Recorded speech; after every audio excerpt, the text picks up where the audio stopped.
پیدائش 14واں باب۔ اور سنار کے بادشاہ امرافل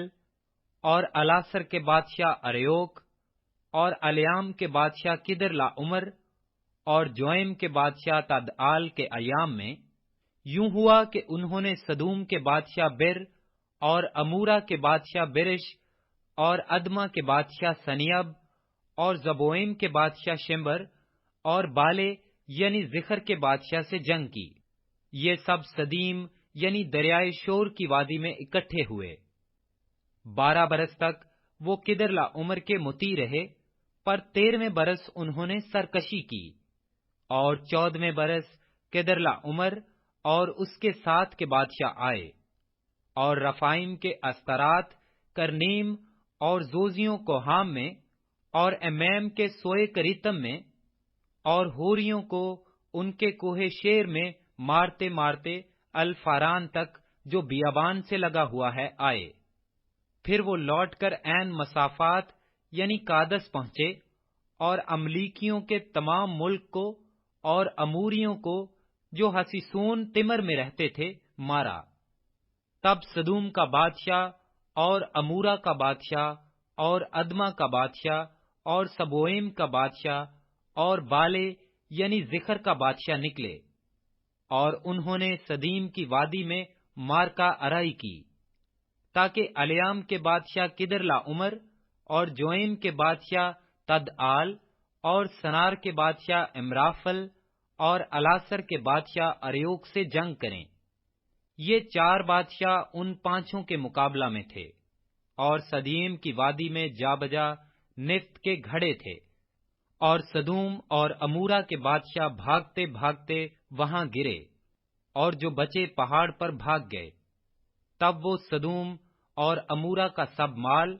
اور وہاں کا سب اناج لے کر چلے گئے، اور ابراہیم کے بھتیجے لوط کو اور اس کے مال کو بھی لے گئے، کیونکہ وہ سدوم میں رہتا تھا۔ تب ایک نے جو بچ گیا تھا جا کر ابراہیم عبرانی کو خبر دی، جو اسکال اور انیر کے بھائی ممرے اموری کے بلوتوں میں رہتا تھا، اور یہ ابراہیم کے ہم عہد تھے۔ جب ابراہیم نے سنا کہ اس کا بھائی گرفتار ہوا، تو اس نے اپنے 318 مشاک خانہ زادوں کو لے کر دان تک ان کا تعقب کیا، اور رات کو اس نے اور اس کے خادموں نے غول غول ہو کر ان پر دھاوا کیا اور ان کو مارا، اور خوبا تک جو دمشق کے بائیں ہاتھ ہے ان کا پیچھا کیا، اور وہ سارے مال کو اور اپنے بھائی لوط کو اور اس کے مال اور عورتوں کو بھی اور لوگوں کو واپس پھیر لایا۔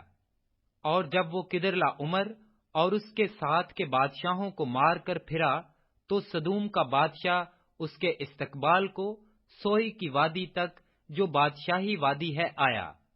اور ملک صدق سالم کا بادشاہ روٹی اور مے لایا، اور وہ خدائے تعالی کا کاہن تھا،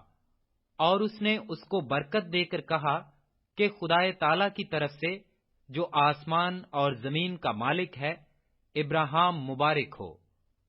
اور مبارک ہے خدائے تعالی جس نے تیرے دشمنوں کو تیرے ہاتھ میں کر دیا۔ تب ابراہیم نے سب کا 10واں حصہ اس کو دیا۔ اور سدوم کے بادشاہ نے ابراہیم سے کہا کہ آدمیوں کو مجھے دے دے اور مال اپنے لیے رکھ لے،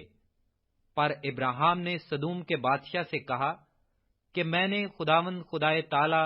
آسمان اور زمین کے مالک کی قسم کھائی ہے کہ میں نہ تو کوئی دھاگا، نہ جوتی کا تسمہ، نہ تیری اور کوئی چیز لوں، تاکہ تو یہ نہ کہہ سکے کہ میں نے ابراہیم کو دولت مند بنا دیا، سوا اس کے جو جوانوں نے کھا لیا، اور ان آدمیوں کے حصے کے جو میرے ساتھ گئے، سو انیر اور اسکال اور ممرے اپنا اپنا حصہ لے لیں۔